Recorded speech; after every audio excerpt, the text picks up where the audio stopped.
have to consider the possibility that the Indiana Fever are in on the plot to destroy Caitlin Clark. Stephanie White is an idiot. Fans of the Indiana Fever are tired of being courteous. They have had enough patience. Additionally, one demand is currently becoming more and more prevalent on all social networking platforms. Get Larry Bird in and Stephanie White out. The cash cow. She is box office. When she plays, the ratings go up, revenue goes up, interest goes up. When she doesn't play, it plummets. 36% drop in the ratings for All-Star Weekend for the WNBA a few weeks ago. Last year, she didn't miss a game. This year, she missed 17 games. This is a person that everything she touches with women's basketball turns to gold. They didn't have chartered jets until she arrived. She arrived, they had chartered jets 2 minutes late. Now, before you criticize me for being overly dramatic, keep in mind that the argument these people are making is not new. This team is causing a great deal of frustration. The way that Caitlin Clark, perhaps the most significant player in women's basketball at the moment, is handled, utilized, and, to be honest, recognized within this program raises serious concerns. You may find that you agree with each and every one of them once you have laid everything out. Now let's get started. What precisely is happening? What's causing the frenzy among Fever fans?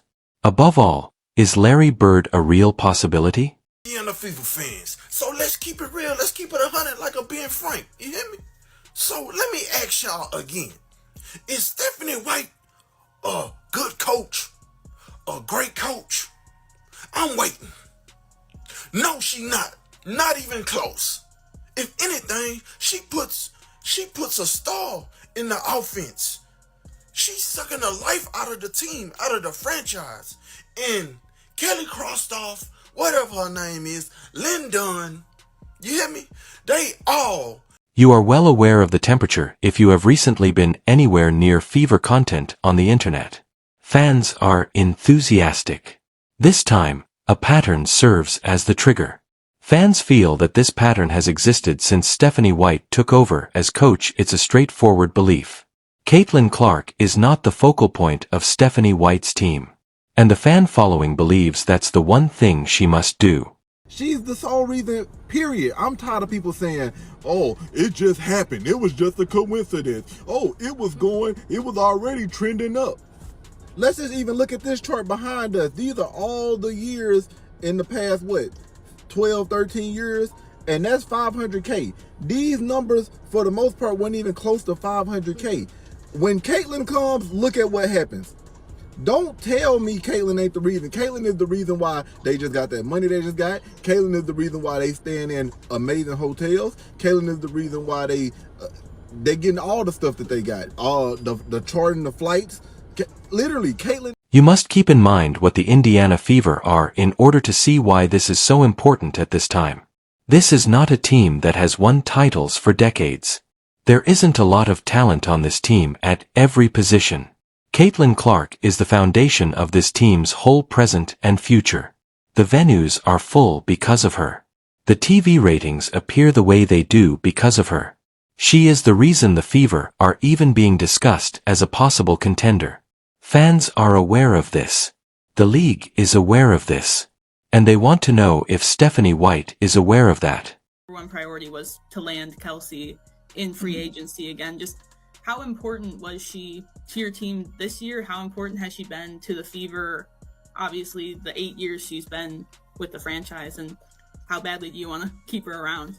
I mean, yeah, she was the number one priority a year ago, and she's the number one priority this year. She's been so important. And, I said this last year, Kelsey deserves to go through this stage of her Indiana Fever career. She's been through sort of the worst of the worst, for lack of a better term, in and out of the building, growing pains with getting the organization back. You don't get back-to-back number one picks unless you've been at the bottom for a while, right? And she showed up like a pro every day, and she just continues to work and continues to grow, and she carried the franchise, and she carries the teams in different ways. This is where the frustration truly got out of control. Kelsey Mitchell is a key component of Stephanie White's intentions for this Indiana Fever team, as she has stated. To be clear, No one is claiming that Kelsey Mitchell is a poor player. She is a real scorer. She is deserving of her position.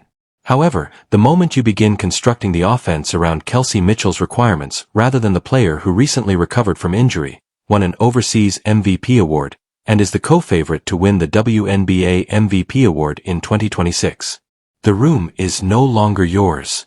There appears to be major decisions ahead of the Indiana Fever front office, Amber Cox, Kelly Crosskoff, and head coach Stephanie White. And the truth be told, we don't trust any of them based on the blunders that they made last offseason. And it appears the Indiana Fever might make the crucial mistake, and maybe it's not even a mistake on their end. Stephanie White has already come out and said how Kelsey Mitchell is the #1 priority and how she wants to build this team around Kelsey Mitchell. And if they are committing to giving her a multi-year max contract, they've officially chose Kelsey Mitchell over Caitlin. Fans are unable to overcome this. Even before the 2026 season has begun, choices are already being made that seem to indicate Clark will need to fit within a system rather than be its driving force. Fans followed the outcomes of the FIBA tournament in Puerto Rico, where Clark was the main ball handler, ran the offense, and had complete freedom. She was in charge. She was amazing. And the oddsmakers instantly declared her a co-favorite for WNBA MVP when she returned. When Clark is fully trusted and given space to breathe, she looks like that. Fans are therefore more than simply irritated when Stephanie White announces that Kelsey Mitchell is a top priority at the same time that Clark is returning from an 8-month recuperation. They genuinely want to know if this coach is aware of what she truly possesses. Ever in this league, that there's still so much in her, and you know, I tell her every day, like, I love being her coach, and I want to. Okay, I don't see it as building a team around Kelsey Mitchell, but I just don't like her words because it does sound like, oh, we gotta give her the chance to lead the team and stuff like that, and like it's a rite of passage, like it's a born right or something for her. Lady, the reason why you came to the Fever wasn't because of Kelsey Mitchell, ding dong. The main reason why you came to the Fever is because of Caitlin Clark. Let's keep it a buck. That's the same thing with Kelly Crosskoff and all these goons like Amber Heard and all them jokers all came for Caitlin Clark. If Caitlin Clark was not there, would she flock to the Indiana Fever after the Connecticut Sun run? No, she wouldn't. So stop this nonsense about priority this, priority that. Okay? Just get. You must travel back to 2026 in order to comprehend the source of this rage. Last season, Caitlin Clark participated in 13 games. 13. She averaged 16. 5 points, 8 assists, and 0 rebounds in those 13 games.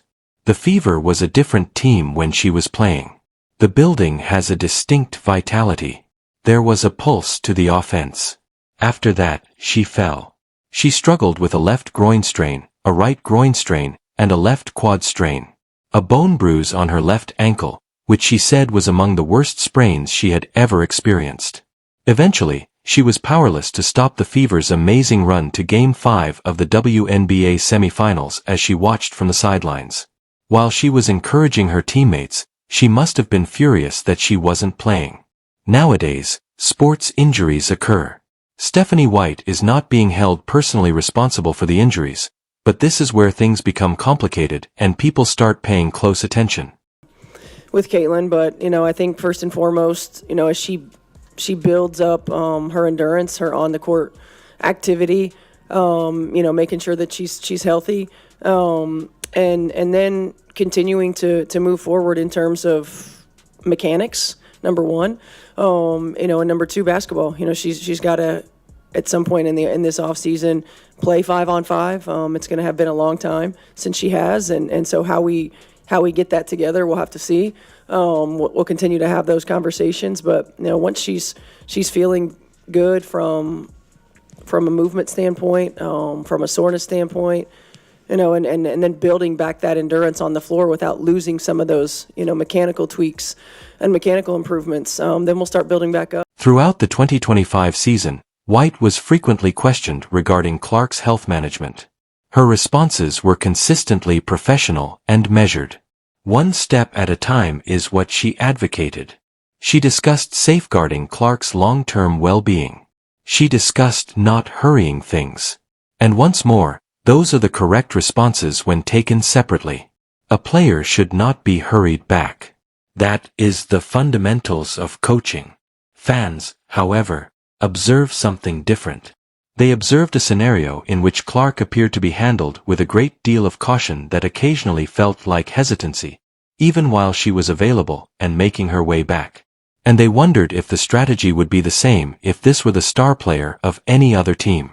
You begin to wonder what could have happened if the star had been better protected from the beginning, managed more wisely throughout the season, and built around more purposefully from day one when you only play 13 games in a season and the team around you advances to the semifinals.